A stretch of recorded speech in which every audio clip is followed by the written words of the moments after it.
cases where atheists have near-death experiences, they're no longer atheists. Atheism, socialism, communism, the New Age movement, a lot of these religions, they're all trying to rob you of your individuality. You do have this, the concept of a state that mostly everybody buys into, which is also a pure parasite.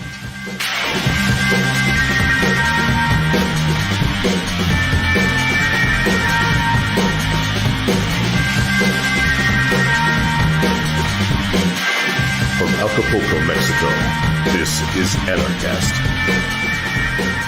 Hey, truth seekers, welcome to another edition of Anarchast, your home for anarchy on the internet. I've got a first-time guest coming on, really interesting guy. I believe he contacted me, and I checked out some of his videos, and I was like, okay, this guy really seems to have some interesting perspectives on what's really going on in life. This is sort of along the lines of what you might hear someone like David Icke talking about, or Mark Passio talking about. And of course, David Icke will be at Acapulco next year. Mark Passio was there this year. And so I'm really interested in this sort of angle on what's really going on and what information is being withheld from us, what is actually the true information we should really know, things like that. And he's been researching this for a long time. He's got a really interesting background.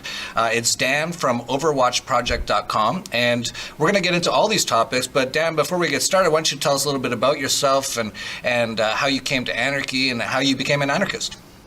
Okay, great. I know you asked that question first, so I gave it some thought. Well, first, I'd like to say, I think I was born an anarchist, and then I was told otherwise, right? We're all kind of born that way. And then my parents passed on what they had learned, and I went to school, and they taught me what to think and how to think, but it never really stuck. So eventually, even though I was really ignorant of a lot of information, eventually my curiosity got the best of me. And as I unraveled all this research that I did to try to understand basically just the reason for human existence or the meaning of life, my internal instincts for freedom started to come out more and more, and eventually I went full voluntarism is the only way to go. Statism is a cancer, and in any form of it, no matter how limited you try to make it, it eventually gets out of control. And I think America is the best example of that. The founders tried to make an anti-government document. They tried to control statism and create a sort of like an individual sovereignty alongside statism. And the reality is that the country has passed the reason that we originally fought the Revolutionary War for.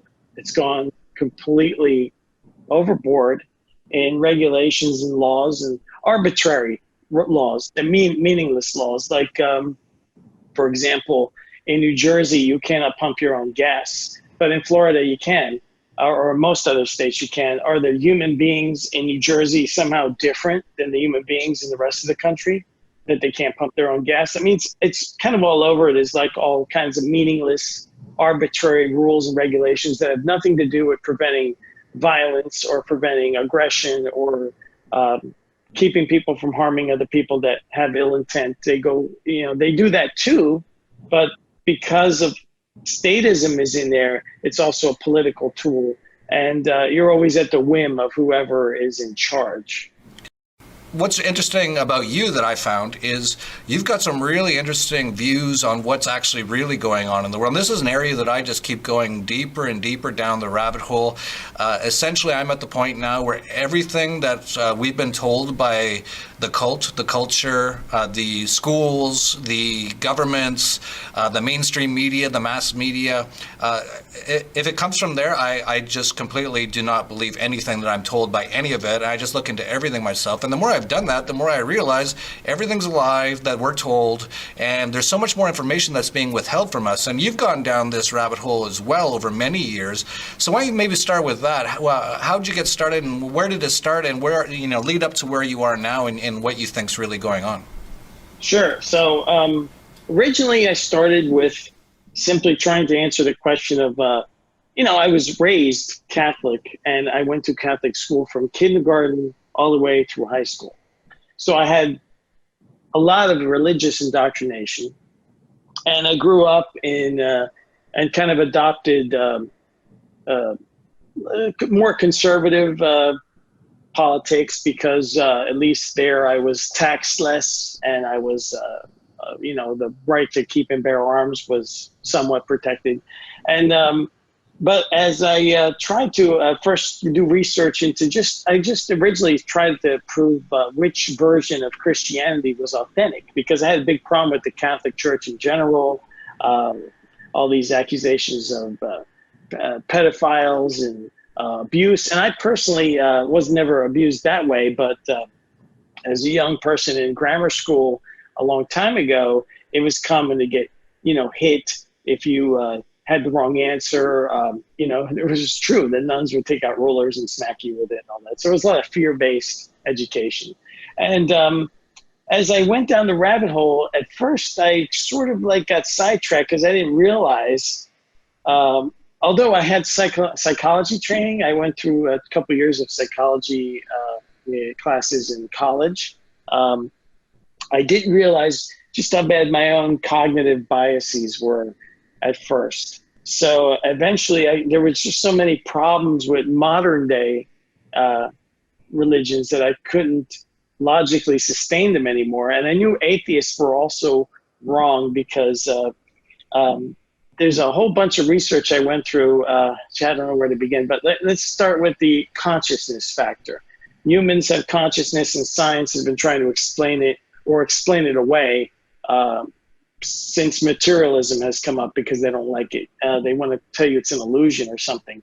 But the near-death experience was, I think, the first thing that broke the model for me of what all we're being told. There's so much data about that alone, and what they call veridic near-death experiences. And somebody like me that's a trained investigator or a professional and went through 25, 30 years of actually investigating things, I knew how to parse what people are telling me as information and what their emotions or opinions or interpretations of that information are. So I kind of separate what they're saying, the information, versus what they think it means. And then with veridic or verifiable, they call it verifiable near-death or clinical death experiences. This is when somebody dies in the hospital under doctors' and nurses' care. They have no brain function, no heart function temporarily. And these patients report leaving their bodies. And there's numerous books. I list them all on my website, sources of information that you can research for yourself, or anybody can do their own research, where people leave their bodies and then they are able to move about in the local area there inside the hospital or whatever. They're able to leave the building sometimes or even go back home. And they're able to directly witness things that they can then report back to the doctors and nurses after they get resuscitated, that are then verified by either doctors, nurses, family members, other people in the hospital. That it makes it impossible that we're just brain matter thinking like a biological brain. It makes the atheism argument completely impossible. And when you read cases where atheists have near-death experiences, they're no longer atheists. Best book, one of the top books I have about that is a book by Howard Storm. He was a devout atheist who's now a minister.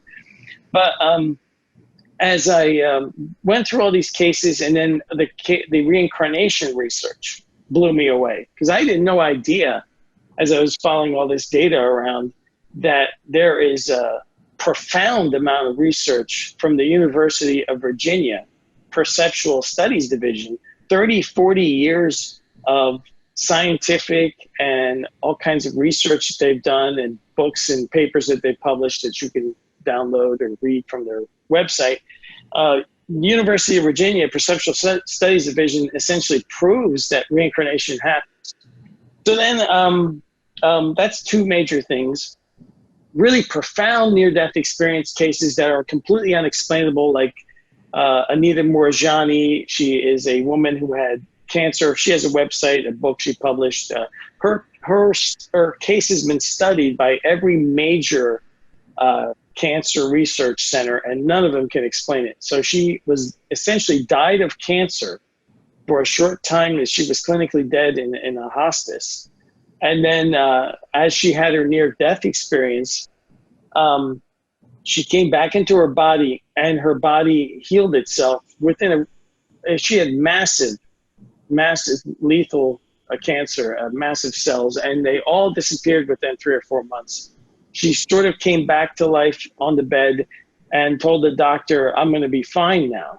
Her book is fascinating, but as I went through all this stuff, and I still was trying to, and where most people, and including myself, they want to inject either a benevolence, if you believe in the afterlife, if you believe that we're not just our bodies. They want to make it seem like it's a benevolent thing. Or, we're here for a learning experience. It's all about love. It's all good. Or, if you're an atheist, it's meaningless, it's neutral. But nobody really, like everybody accepts statism practically universally. Everybody has one of these selected views, like it's a good thing, or it's love, it's all about love. Even the people that have had hellish near-death experiences come back with these peculiar statements that they make that's all a learning experience. And I started to think to myself, based on what I was seeing happening in the interaction, people were reporting with these entities that they would meet in the momentary afterlife that they had when they would leave their bodies and then leave the dimension of the earth or whatever and enter into like some intermediate state where they would either meet a religious figure that they could relate to, or they would meet some profound being. They would be shown a life review. There's all kinds of similar cases that you can find. And then it started to occur to me as a former cop that this seems like a con job to me. It almost began to look like I started to think, well, what if it's not a good thing? What if it's some kind of deception? So I had no idea that at the time I was kind of ignorant of what the Gnostics from the ancient times really believed, like the Cathars and these other people. And I started to just search to see, reincarnation trap, soul trap. And I started finding a lot of this Gnostic text that I had completely overlooked. And then I found out, hey, 2,000 years ago, there was a whole bunch of people that thought exactly what I figured out now. I don't know how they figured it out, because they didn't have the information age like I do, all this technology that I can look up any book and read any scientific journal I want, or do anything I want and absorb information that way. Maybe they use psychedelics. Maybe they had some other, maybe they were just smart. I don't know. So I started to realize that these Gnostics, whenever they came up in great numbers, whenever they started to get popular, they would be slaughtered, brutally slaughtered. So like the Cathars, for example, is a classic example of that. If you look up their history and what they believed, and the Catholic Church murdered them by, I don't know how, hundreds of thousands, and burned their cities down, and, they tried to erase all their books. And the only reason we know about any of this Gnostic stuff is what survives from like the Nag Hammadi stuff and in the desert that was found there in like 1940s, and some of the writings that the Catholic Church would put out propaganda against the Gnostics. So you kind of reverse engineer what they were trying to do there. And then I started to go back and research a lot of these cases and reincarnation in particular. And I found the most bizarre excuses, people having regression therapy, remembering lifetime after lifetime after lifetime. That, you get reborn, you have amnesia, you don't remember who you were before. You can't learn from any of your mistakes that way. Research from Robert Monroe and the Monroe Institute, that's also located in Virginia. He was a guy who had spontaneous out-of-body experiences, and he wrote 3 books. I found them fascinating, and I also found his ability to dismiss what he saw that he considered disturbing. In Robert Monroe's book, Far Journeys, his second book, he describes essentially being shown what he called like the creation of a place to collect some substance called loosh. And he didn't know what it was used for, but he knew it was very valuable. And how it was created, how he describes it, he eventually became very depressed for many weeks afterward, and then came up with this reason that it's all about love.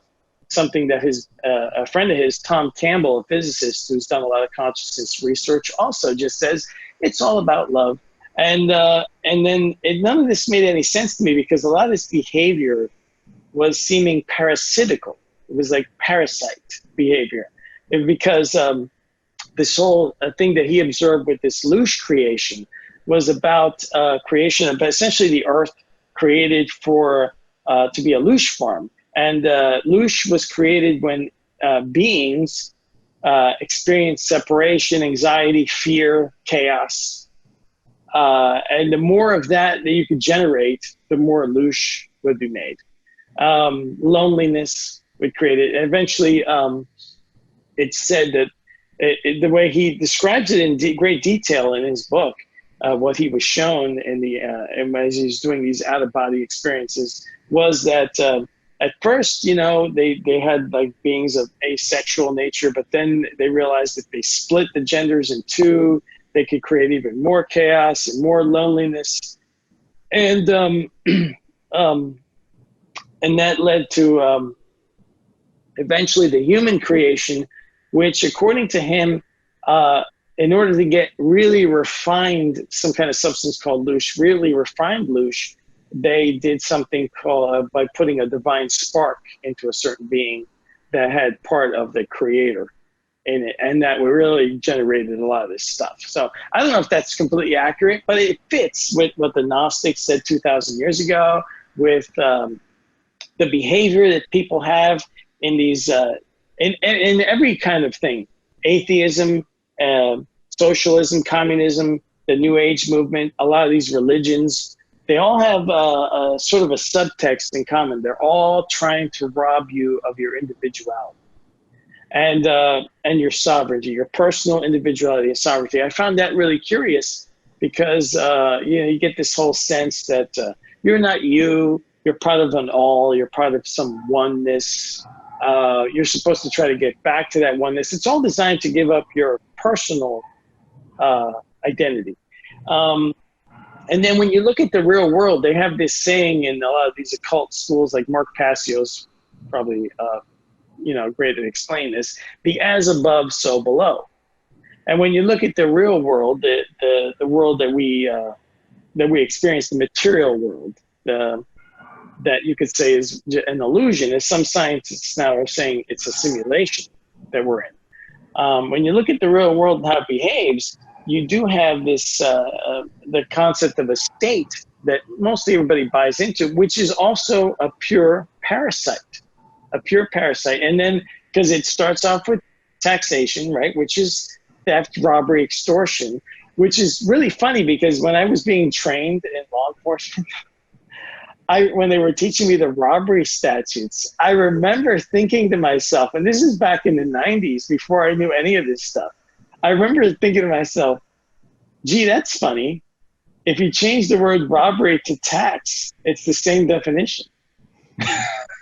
I remember thinking that, and I was like, but at the time, these little things throughout my life, right, were like my little inner voice telling me, what you're doing is wrong, what you're thinking is wrong.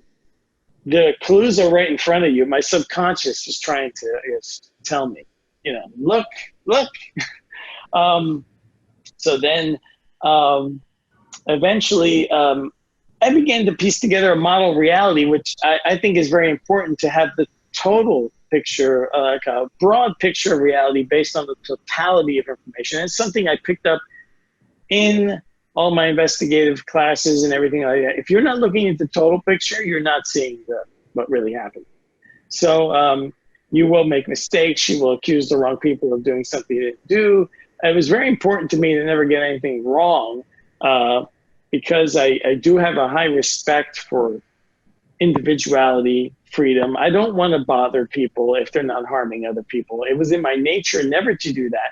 But in our world that we live in, I'm sure just about anywhere in the world, and not just in America, but if you are in a private investigative field, you're made to feel illegitimate because the state doesn't license you as a true investigator.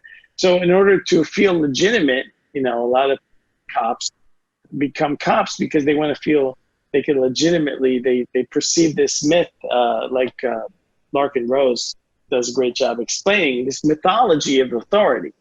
And really, you just want to be the best. I think a lot of people, no matter who they are, whether they're a store clerk acting as an agent of the state when they collect your sales tax, everybody's kind of oblivious to it, and it's just part of the system. Even the word currency, current, it implies energy, and they take it. They don't make anything. They just take it by force, and then they sustain themselves from that. If you take away taxation, the whole thing actually falls apart. And perhaps in the metaphysics, if you take away whatever it is these parasites feed on, these archons, which is a word I wanted to get into. The word archon is where the word anarchy comes from. Archon is from the ancient Greek. It means ruler or master. And it was a word that when the Greeks put an A-N in front of it, anarchon, meaning without one. The A-N in ancient Greek meant without. So if you're anarchy, then you're without rulers and masters.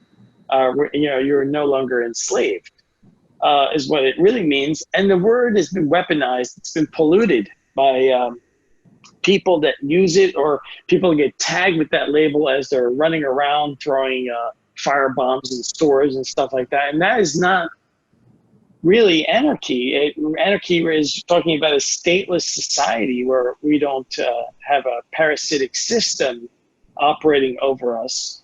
And the problem, and the reason I wanted to come on your show and try to explain to people that may be completely new to this information, they may not understand exactly what I'm talking about. In 50 minutes, I really can't explain, a decade of research. But I wanted to say, unless you start considering the metaphysical reasons for this, the reasons that you can't really see, that you'll never actually fix humanity, because in some ways, the way I've come to conclude that the way humans behave is to perpetuate the system that we're designed to perpetuate. When Larkin Rose talks about having to talk to people a certain way so that they even begin to register what you're saying, he's literally explaining the definition of hacking. So he's saying that in order for someone's get past their firewalls, because if you say certain words that trigger somebody's response, whether you're saying their religion's wrong or atheism can't be, or you don't have to be an agnostic about that because there is information available to show you what it is. They get triggered, or if you tell somebody that you can have a civil society without a state, they get triggered, their firewall goes up, and then you can't get through to them. And I think it's great that he figured this out on his own.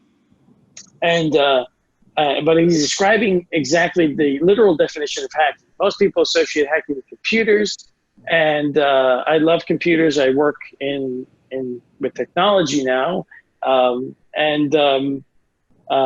the whole process of hacking doesn't have to require computing. It merely means to circumvent a system so that it does what you want it to do versus what it was designed to do. Now, the thing is that people's behaviors don't make any sense. I've heard people try to explain away some of these cognitive biases, but you can't. They're too big in certain areas. They're not natural. It's almost like humans are running a subroutine that is keeping us from thinking critically about certain things. For example, you put people together and you unleash normal bias correction in workflow and stuff like that, and you get constant improvement. You have the Wright brothers to today's super luxury airliners. That happened in historical terms in a very short period of time. Not only that, we have a system of air travel that's completely global, run by private sectors, and that is very close to being perfectly safe. And nobody expects or tags them with a label of required perfection for them to keep doing what they're doing. Humans instinctively know we can't have anything that's absolutely perfect here. Okay, there will be mistakes made. But here's an example of how humans come together and engineer and perfect and then make something even better and keep making it better. Then you take a look at humanity, recorded history that we know of. And if you look at the research of people like Graham Hancock and others, there may be a whole bunch of history we don't know about. But what we do know is that humans literally are insane, and that they keep repeating the statism cycle in different versions, doing the same thing over and over again, getting a disastrous result every single time, and they go right back to it. Now you could try to say that's cognitive dissonance or cognitive biases. If that was true, we would do it everywhere, but we don't. We don't do that everywhere. We selectively do it a lot more when it comes to religions or when it comes to politics, statism, and then you end up with constant tyranny, constant oppression in one form or another.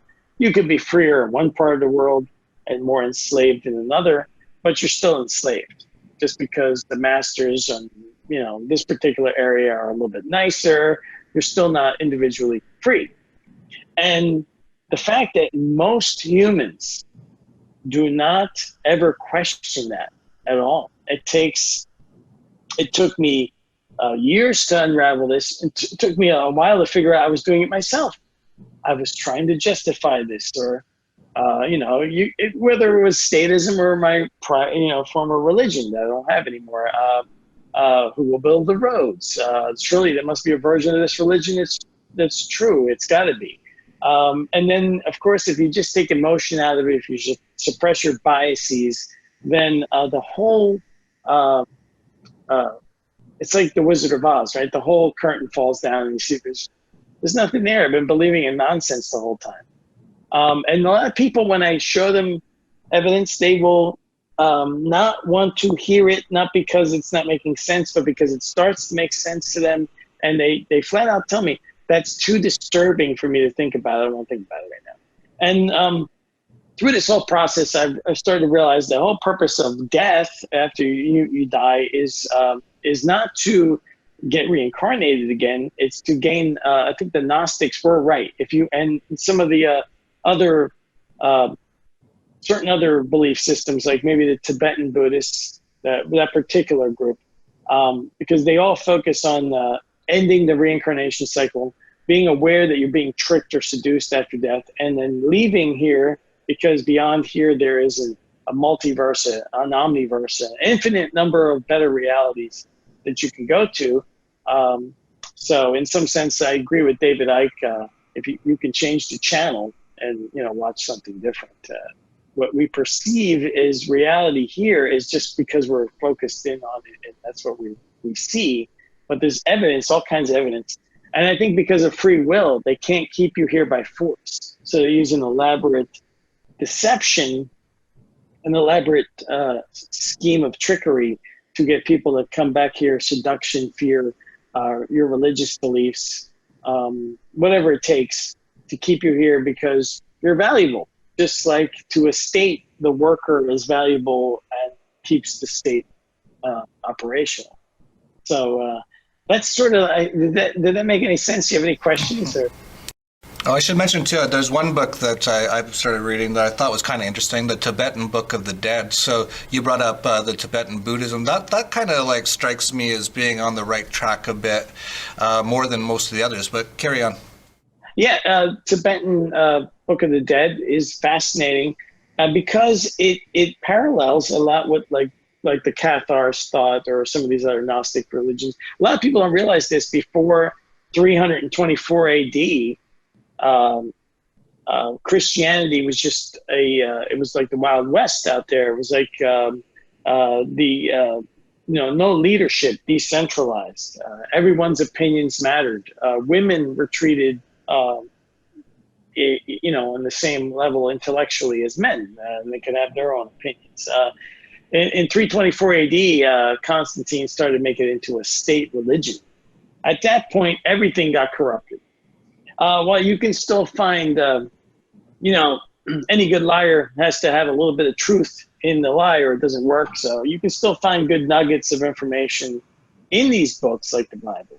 It's just that they're so, you see how big the book is and how much information is in it. And you have to know what you're looking for if you're going to pull that out of there. But Isn't there a fairly Gnostic sort of, because the Bible is just a bunch of books put together, right? And some people decided which books are going to go in. I've heard the ones that were left out are some of the more interesting ones, and they're kind of Gnostic.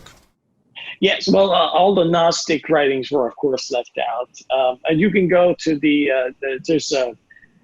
libraries are free online. You don't need to buy any of these books. All the Gnostic original texts from the Nag Hammadi library in different translations are all posted online. I link to them in my links section on my website. And when you read through them, they give you a completely different picture of reality based on what they perceived.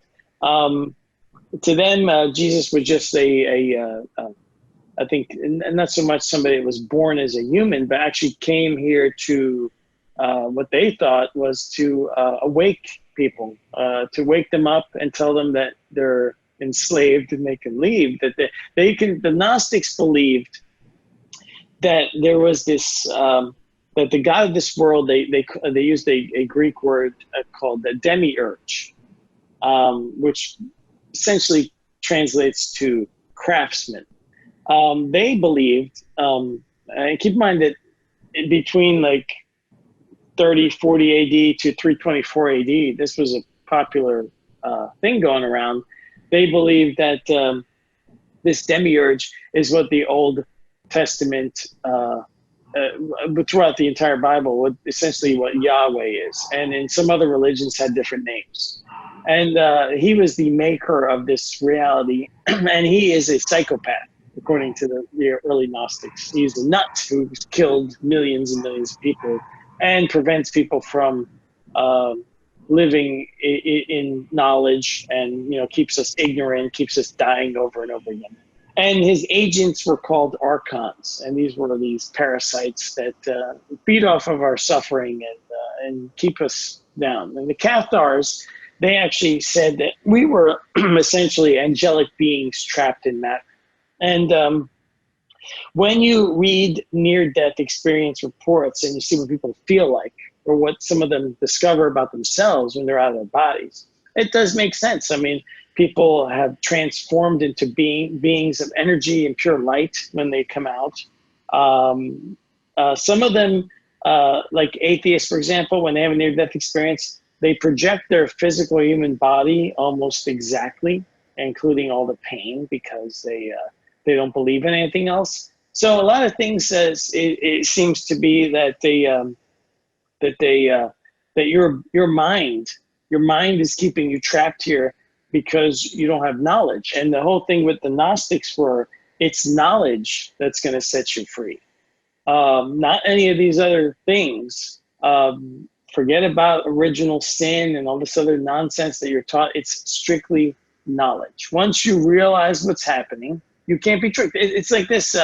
If you're, tricked by a street magician or something like that, you don't know how the trick's done. You're going to get tricked over and over again. But if you know how the trick is done, then you can't be tricked anymore. If you know the con game somebody's playing on you, you can't be conned.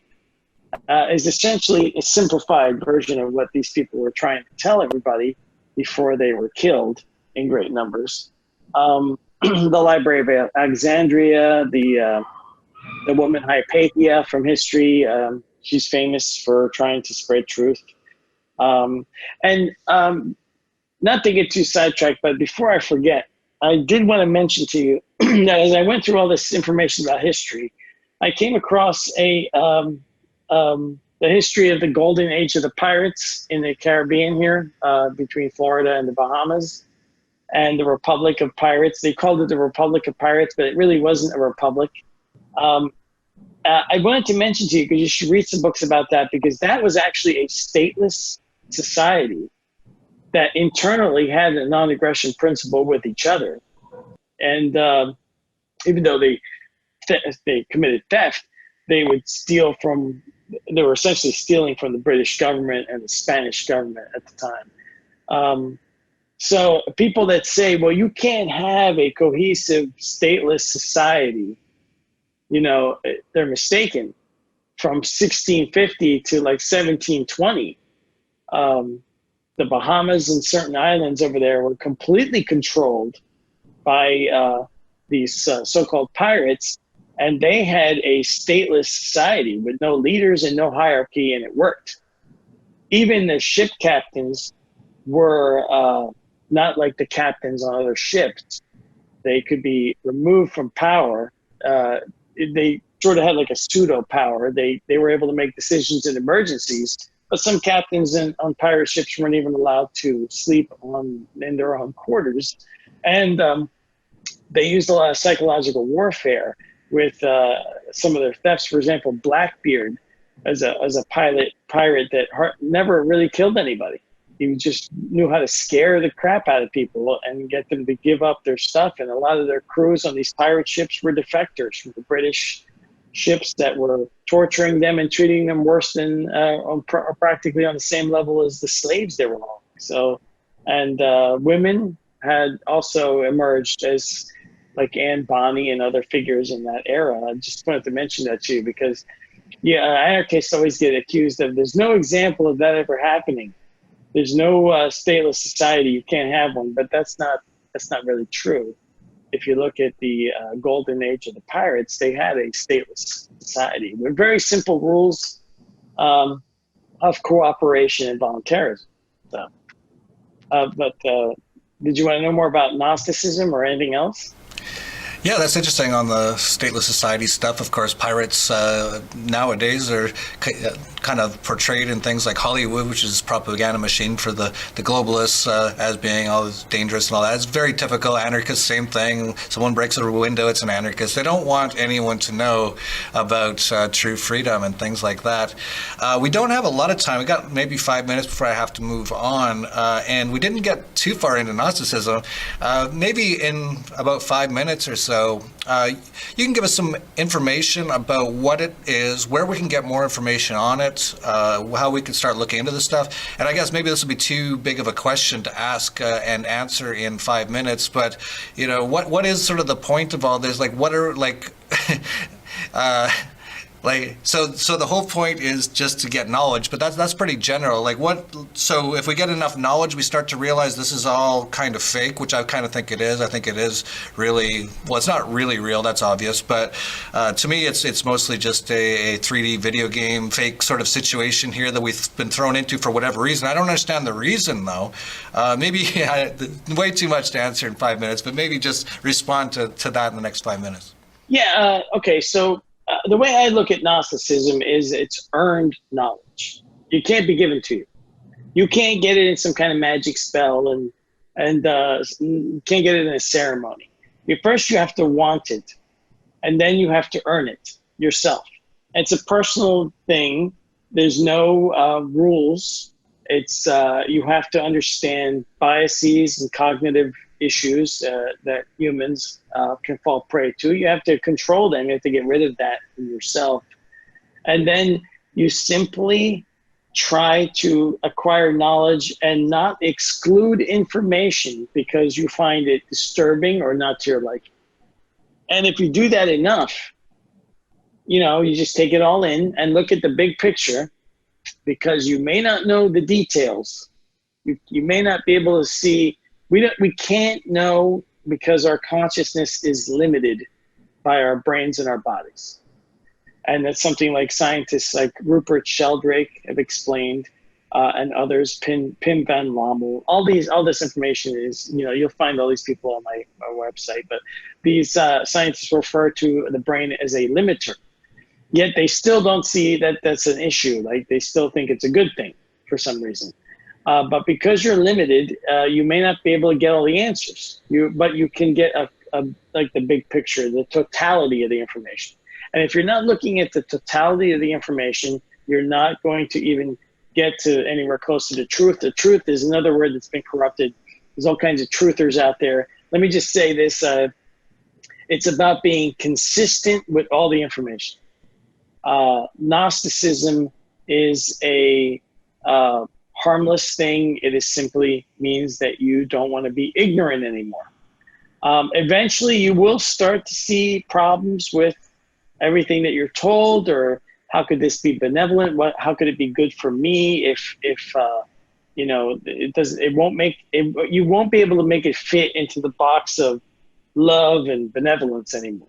You will start to see reality that you're experiencing here as parasitic and something that you need to move past. So for me, that involved also an urge to tell other people not to try to change their minds, because you realize you can't do that, but to just make the information available.